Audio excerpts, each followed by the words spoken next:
Bonjour et bienvenue à cet autre numéro de Solo Baobab SLB. Très heureux de vous retrouver. Aujourd'hui, nous verrons comment surmonter les déceptions de la vie.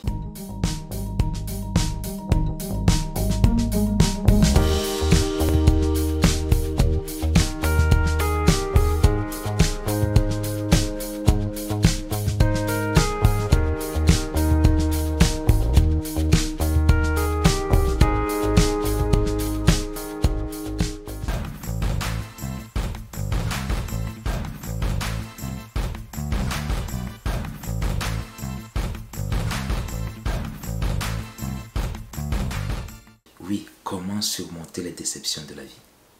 Nous faisons tous face à des difficultés à un moment ou à un autre.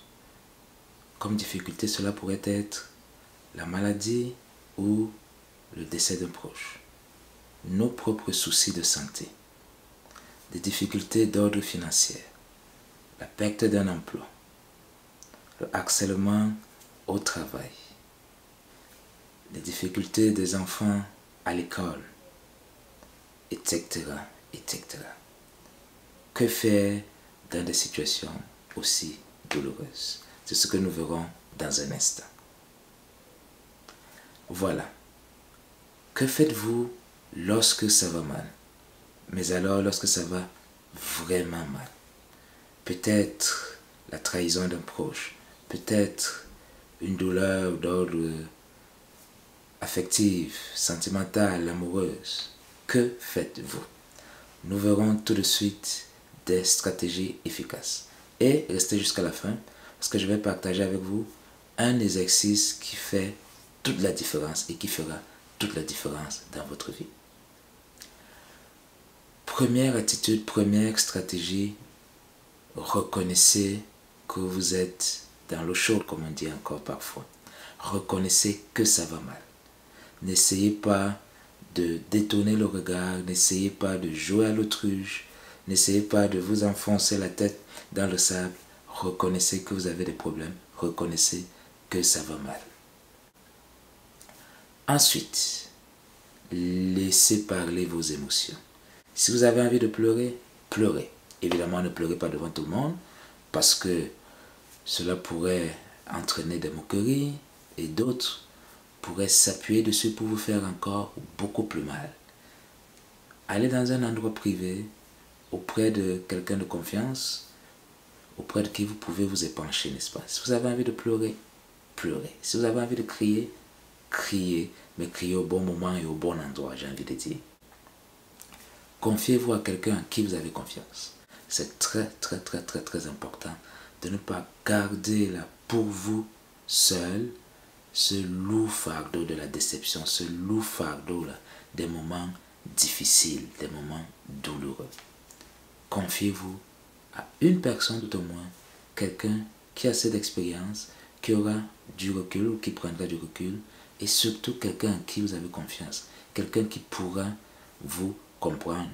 Cela ne signifie pas que cette personne ne pourra pas vous dire que c'est une vérité, ne pourra pas peut-être pointer du doigt des éléments améliorés ou des erreurs que vous avez commises. Non, cela signifie surtout que cette personne, gardera pour elle, cette personne, les informations, les émotions que vous partagerez avec elle. Le côté confidentiel est extrêmement important. Cela veut dire aussi que cette personne saura vous écouter. Dans un premier temps, vous écouter. Et après seulement, vous fournir peut-être 1, 2, 3 suggestions. Partagez peut-être aussi avec vous sa propre expérience. Peut-être que cette personne a commis les mêmes erreurs ou la même erreur ou une erreur similaire ou une erreur aussi délicate que la vôtre. Quatrième stratégie, ne vous isolez pas. Si vous avez un emploi, continuez à aller au travail. Si vous aviez des rencontres de prévues, peut-être la célébration d'un événement important, d'un mariage, etc., etc., allez-y. Oui, vous serez inconfortable, oui, vous ne serez pas tout à fait dans votre assiette, cela va peut-être se voir, se ressentir, mais y aller, rencontrer du monde, échanger avec les autres, vous permettra de sortir de votre coquille, vous permettra probablement d'avoir une perspective un peu différente, au moins le temps d'une soirée, au moins le temps d'une journée, d'une semaine, sur votre situation. Cela vous permettra de changer d'air, de voir autre chose, de rencontrer du monde et de vous rendre compte que la vie reste belle malgré tout et que d'ailleurs vous n'êtes pas seul à traverser des moments difficiles. Ensuite, faites de l'exercice. Oui, faites de l'exercice. Une étude de l'Université de Montréal, et je mettrai le lien au bas de cette vidéo, auprès de un peu plus de 1500 jeunes, a démontré, dans cette étude, a démontré l'importance d'une activité physique sur le moral, sur le mental, sur la psychologie, dans la réduction de l'anxiété, dans la réduction du stress, dans la prise de confiance. Si c'est vrai pour les jeunes, c'est certainement vrai pour vous, quel que soit votre âge, j'en suis certain. Restez positif malgré tout. C'est notre 5e ou 6e stratégie déjà. Restez positif, restez positif. Qu'est-ce que ça veut dire rester positif? Ça veut dire croire que demain pourrait être dans 6 mois, dans 1 an, dans 3 semaines, dans 2 semaines. Croire que les jours à venir seront meilleurs qu'aujourd'hui. Vous allez peut-être me dire, Bertrand, c'est dur. Tu ne peux pas savoir à quel point c'est dur. Impossible de te mettre à ma place. Oui, c'est vrai qu'on n'a pas vécu les mêmes événements. Je ne pourrais probablement pas me mettre à votre place. Mais ce que je sais, au vu de ma propre expérience, c'est que demain est toujours meilleur qu'aujourd'hui. Même si vous n'avez aucune raison de croire que demain sera plus calme, sera plus heureux, sera plus... vous procurera plus de plaisir, plus de bonheur, plus de satisfaction qu'aujourd'hui, faites tout de même le pari de croire en demain. Parce que c'est le meilleur pari qui vaille. C'est le seul pari d'ailleurs qui vaille. Et des études en psychologie, Daniel Goleman par exemple, montrent très bien que les personnes optimistes, les personnes qui croient en elles et les personnes qui sont convaincus que leur avenir sera meilleur que leur présent et que leur passé, et qui n'y croient pas seulement, mais qui travaillent pour réaliser cet avenir-là, qui font des efforts, qui changent de stratégie, qui se remettent en question, qui cherchent de l'aide, ces personnes-là sont toujours gagnantes et ont une vie beaucoup plus épanouie, une vie avec beaucoup plus de satisfaction, de sens, avec plus d'impact que les autres. 6e ou 7e stratégie, trouvez-vous un coach. Je n'insisterai jamais assez sur l'importance d'un coach. Oui, vous aurez 1 ou 2 personnes de confiance en qui vous pourrez vous adresser.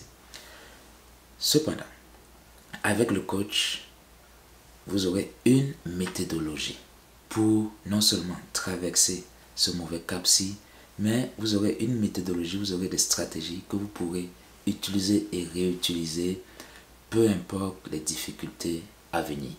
Et nous savons bien combien la vie est parsemée d'obstacles de différentes natures, n'est-ce pas?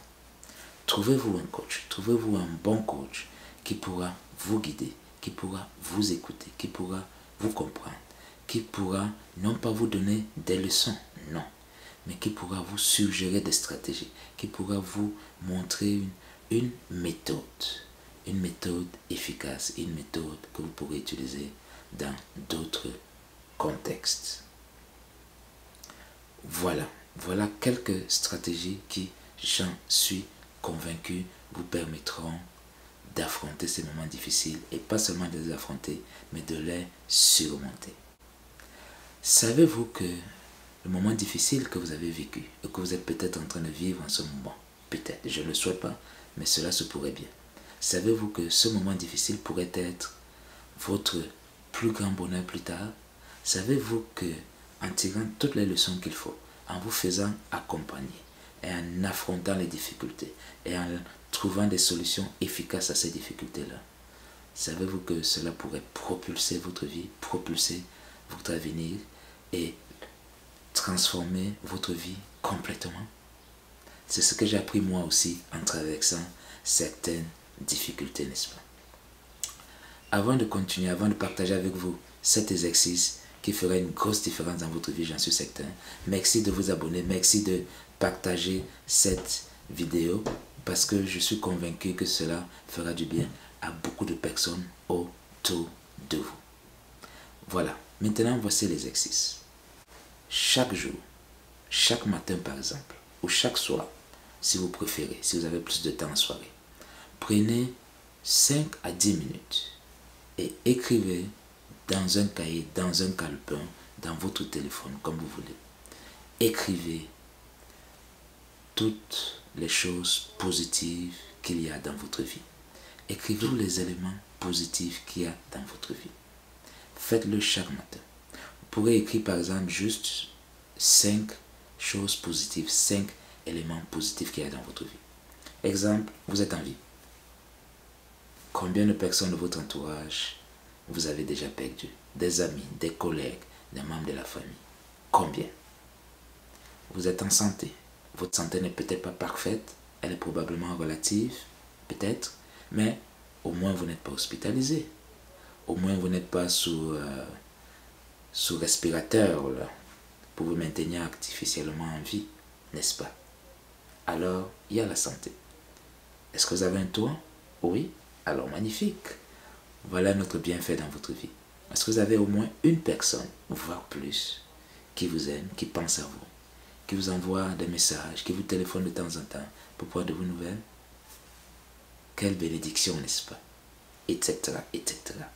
Chaque matin ou chaque soir, écrivez au moins 5 choses positives dans votre vie.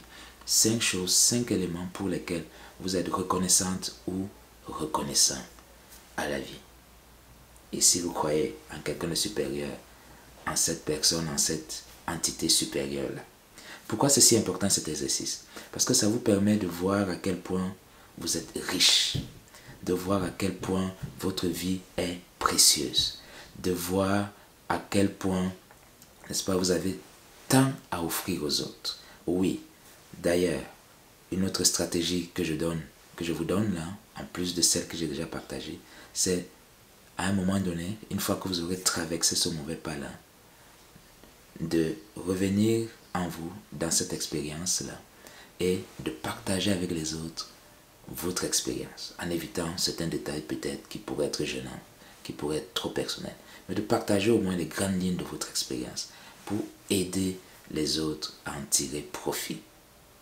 Voilà une autre manière fantastique de déjouer notre passé, n'est-ce pas? D'être plus fort que les événements ou les personnes qui peut-être essaient de nous mettre les bâtons dans les roues. Voilà, j'espère que cette vidéo vous aura plu. Merci de vous abonner à Soul Baobab SLB. Merci de partager massivement cette vidéo et d'appuyer sur la touche des notifications pour ne manquer aucune parution. Nous publions environ une vidéo chaque semaine. Je vous retrouve tout prochainement pour un autre numéro tout aussi intéressant. À bientôt.